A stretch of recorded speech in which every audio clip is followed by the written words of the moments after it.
Assalamualaikum warahmatullahi wabarakatuh. Balik lagi di channel Ruang Nining. Kita lanjut materi SKB, Operator Layanan Kesehatan part yang keempat.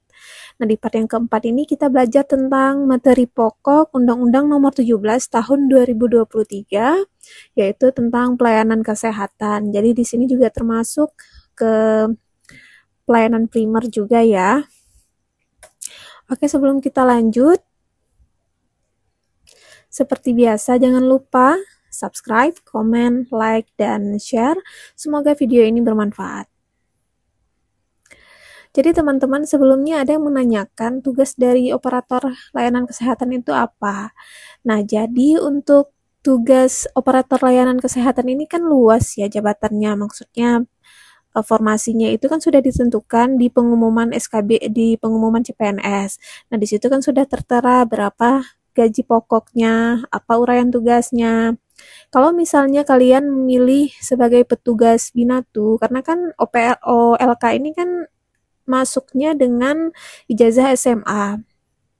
Kebanyakan ijazah SMA. Kalau misalnya kalian memilih sebagai petugas binatu atau petugas di instalasi laundry, ya tugasnya sebagai petugas pencuci linen, mengumpulkan linen kotor dan mendistribusikan linen bersih yang ada di ruangan.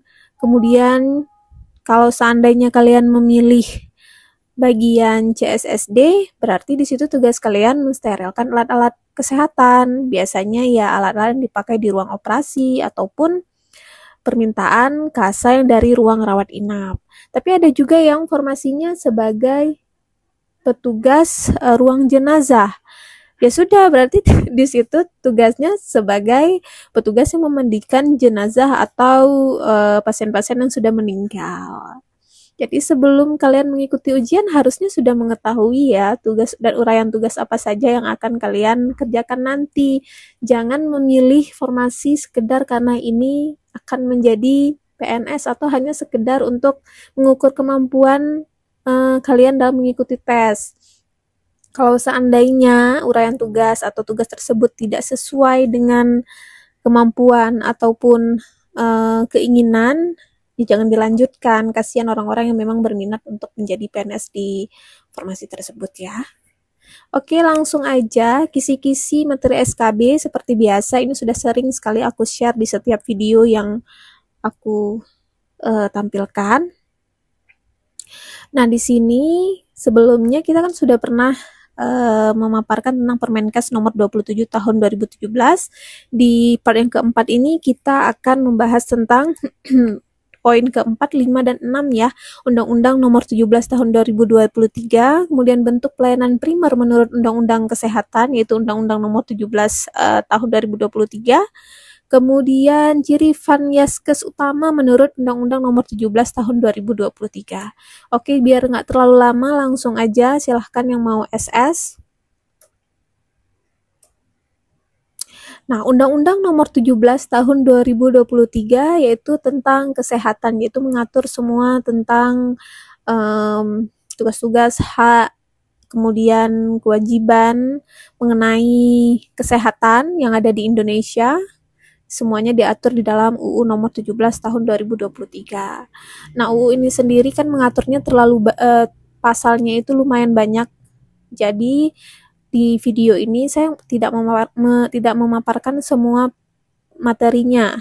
Teman-teman bisa cari secara mandiri di Google, bisa diketikkan itu Undang-Undang nomor 17 tahun 2023, bisa dibaca sekilas, siapa tahu nanti bisa lebih paham ketika diajukan soal atau diberikan soal SKB mengenai undang-undang ini, karena di situ semuanya mengatur tentang kesehatan. Nah, pelayanan kesehatan adalah upaya yang dilakukan untuk memelihara, meningkatkan, dan memulihkan kesehatan masyarakat. Dapat berupa pemeriksaan, pengobatan, tindakan medis, rehabilitasi medis, konsultasi medis, perawatan, dan pemakaian vaskes atau fasilitas kesehatan. Nah, jadi yang dikatakan sebagai pelayanan kesehatan itu, dia sudah termasuk dari pertama kita berobat di vaskes pertama sampai vaskes lanjutan akhir, dari pasien yang diindikasi mendapatkan keluhan, kemudian dia berobat, ataupun dia rehabilitasi, sampai memang ada pasien yang tidak bisa disembuhkan lagi atau dilakukan perawatan home care, ini sudah termasuk ke dalam pelayanan kesehatan. Pelayanan kesehatan menurut Undang-Undang Nomor 17 Tahun 2023 adalah segala bentuk kegiatan dan atau serangkaian kegiatan pelayanan yang diberikan secara langsung kepada perseorangan atau masyarakat untuk memelihara dan meningkatkan derajat kesehatan masyarakat dalam bentuk promotif, preventif, kuratif, rehabilitatif, dan atau paliatif. Ini yang seperti saya jelaskan tadi ya, dari proses awal melakukan promosi, maksudnya penyuluhan tentang kesehatan, waspada kesehatan, sampai ada pasien yang perlu diobati sampai dia sembuh atau sampai dia perlu dilakukan perawatan home care atau paliatif itu. Kemudian ada pengertian layanan kesehatan adalah salah satu pilar utama dalam pembangunan nasional yang berkelanjutan. Kesehatan yang baik adalah hak dasar setiap warga negara dan prasyarat untuk tercapainya kualitas hidup yang lebih baik. Jadi setiap warga negara Indonesia itu sudah selayaknya mendapatkan kesehatan yang baik. Jadi oleh karena itu pemerintah berkewajiban untuk menyediakan fasilitas kesehatan di setiap daerah yang ada di Indonesia. Lanjut, bentuk pelayanan kesehatan. Nah, bentuk pelayanan kesehatan ini dia dibedakan menjadi 5 ya. Ada promotif, preventif, kuratif, rehabilitatif, dan paliatif. Yang pertama ini ada promotif. Promotif itu adalah bentuk pelayanan kesehatan yang mengutamakan kegiatan yang bersifat promosi kesehatan dengan cara mencegah penyakit dan peningkatan kualitas hidup. Jadi promotif ini seperti memberikan edukasi, memberikan kampanye, promosi gaya hidup sehat. Istilahnya ini di sini menyampaikan atau memberikan penyuluhan, kemudian melakukan program seperti yang sering dilakukan oleh petugas puskesmas yang sering datang ke desa-desa, ataupun biasanya aksi kemanusiaan mahasiswa kesehatan. Mereka kan sering melakukan edukasi. Nah, ini masuk ke dalam bentuk pelayanan promotif. Jadi sebelum terjadinya atau sebelum didapatkannya itu penyakit, jadi lebih baik dicegah terlebih dahulu. Bagaimana? Dengan cara kita tahu apa saja hal-hal yang perlu dihindari, apa saja hal-hal yang harus dilakukan. Kemudian yang kedua ada preventif. Preventif ini pencegahan terhadap penyakit atau gangguan kesehatan sebelum terjadi atau berkembang lebih serius. Kalau sebelumnya promotif itu dia lebih ke promosi kesehatan, preventif ini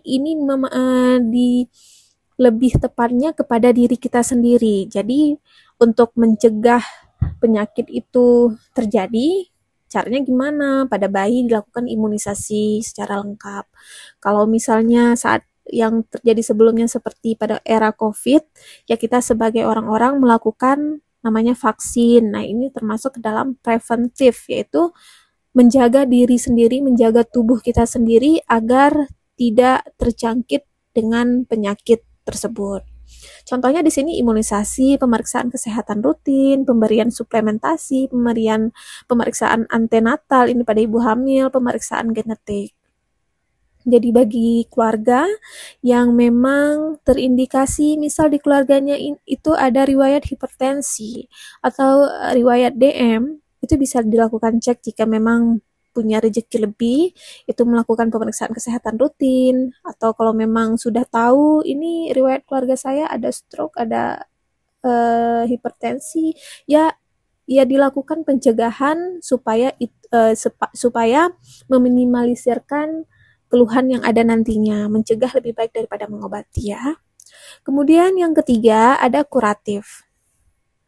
Bentuk pelayanan kuratif ini rangkaian pengobatan yang dilakukan untuk menyembuhkan penyakit, mengurangi penderitaan akibat penyakit, ataupun pengendalian suatu penyakit. Jadi kuratif ini seseorang itu sudah terjangkit atau sudah mendapatkan diagnosa, jadi dia perlu dilakukan pengobatan. Jadi singkatnya kuratif ini adalah pengobatan.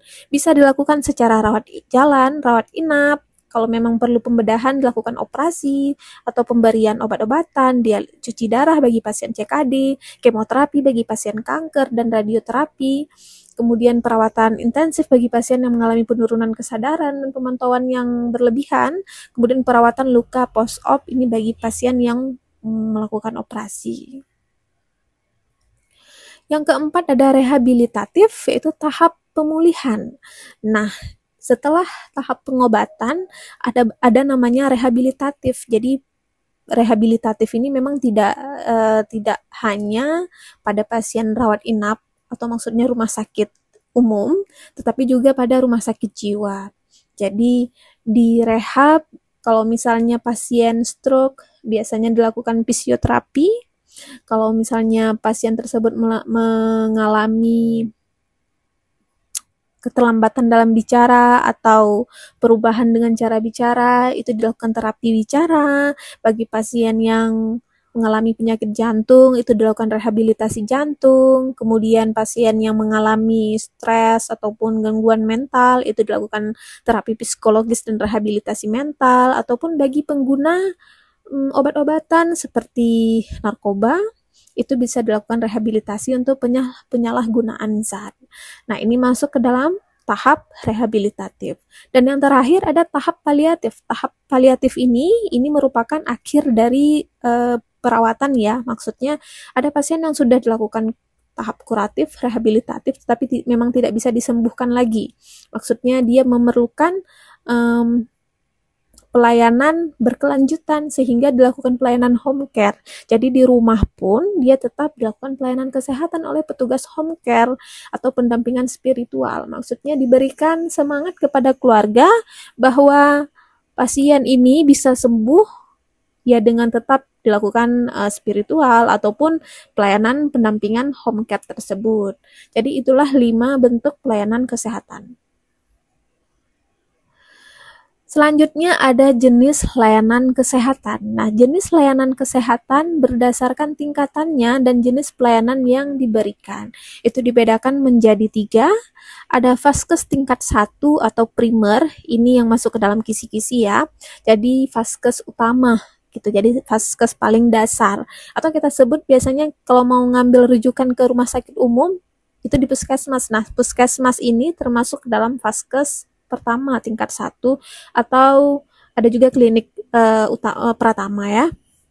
Nah, vaskes pertama ini layanan kesehatan dasar yang menjadi kontak pertama pasien dengan sistem kesehatan. Jadi awal mula ketika seseorang itu mengalami keluhan, dia mendatangi seorang dokter, baik itu di prakteknya ataupun di puskesmas ataupun di klinik-klinik pratama. Ataupun kalau misalnya di sebuah desa itu ada dilakukan program posyandu, itu dia mendatangi petugas posyandu, kemudian dia memberikan keluhan yang diderita dia saat itu. Nah, itu masuk ke dalam pelayanan vaskes tingkat 1. Kemudian ada vaskes tingkat 2 atau sekunder. Nah, layanan rujukan dari layanan kesehatan primer untuk kondisi yang membutuhkan spesialisasi. Nah, ini masuk ke dalam contoh rumah sakit tipe C dan D atau klinik spesialis. Jadi di vaskes tingkat kedua ini adalah pelayanan yang tidak ada di vaskes tingkat pertama. Biasanya mereka yang sudah didiagnosis perlunya perawatan dengan dokter spesialis. Ataupun seseorang yang memang sudah tahu, oh saya ini mengalami kelemahan anggota gerak, tiba-tiba tangan saya tidak bisa digerakkan. Nah, dia bisa langsung mendatangi vaskes tingkat 2, ataupun jika memang jaraknya terlalu jauh, dia bisa datang ke puskesmas, kemudian jika tidak bisa ditangani di puskesmas, akan diberikan rujukan ke rumah sakit tipe C dan D. Tapi sekarang ada juga yang langsung mendatangi klinik pratama. Di klinik tersebut nanti disediakan atau tersedianya konsul dokter spesialis. Jadi dari tingkat dasar bisa langsung ke tingkat yang kedua. Yang ketiga, vaskes tingkat 3 atau tersier. Nah, ini merupakan tingkatan layanan paling tinggi, yaitu pelayanan medis lanjutan untuk kasus-kasus yang lebih kompleks dan membutuhkan fasilitas atau keahlian khusus. Contohnya, pelayanan yang ada di rumah sakit tipe A dan B atau rumah sakit pendidikan. biasanya ada di provinsi ya, atau rumah sakit swasta yang sudah besar dan mempunyai fasilitas kesehatan yang lengkap. Ini masuk ke dalam Vaskes tingkat 3. Untuk mencapai Vaskes tingkat 2 ataupun 3, kita memerlukan rujukan dari Vaskes tingkat 1. Jika kalian punya kartu BPJS, itu memang tertera Vaskes tingkat satunya di mana. Jadi sebelum berobat ke Vaskes lanjutan, kita harus menyelesaikan terlebih dahulu di Vaskes yang tingkat 1 tersebut. Oke teman-teman, sampai di sini sudah jelas ya. 3 Vaskes ini harus dikuasai. Tidak terlalu ribet, tetapi kalian sudah tahu primer itu yang mana, sekunder itu yang mana, tersier itu yang mana. Mungkin nanti di soal yang diberikan bisa jadi contoh kasus ataupun tentang jenis-jenis dari Vaskes tersebut. Kalau berdasarkan undang-undang itu tidak disebutkan 3 Vaskes, yang disebutkan hanya Vaskes primer dan Vaskes lanjutan. Jadi tingkat 2 dan 3 ini masuk ke dalam Vaskes lanjutan. Kemudian, ciri Vanyaskes utama, fasilitas pelayanan kesehatan utama. Nah, ciri Vanyaskes utama ini biasanya merujuk ke fasilitas tingkat 1 ya. Jadi ciri-cirinya, yang pertama ada kontak pertama dalam pelayanan kesehatan, yaitu pelayanan kesehatan primer, merupakan kontak pertama masyarakat dengan Vanyaskes, yaitu puskesmas tadi, ataupun praktek dokter umum, ataupun klinik pratama. Kemudian, adanya layanan komprehensif, yaitu pelayanan kesehatan primer dilakukan secara terintegrasi dan meliputi pelayanan promotif, preventif, kuratif, rehabilitatif, dan paliatif. Ini 5 pelayanan yang harus didapatkan pada Vanyaskes utama. Akan tetapi, ada sebagian yang hanya di pelayanan kesehatan primer ini hanya didapatkan pelayanan promotif ataupun preventif. Kuratif itu tidak semua Vaskes tingkat 1 punya, tetapi bisa secara rawat jalan. Sedangkan rehabilitatif dan paliatif itu bisa didapatkan pada Vaskes lanjutan.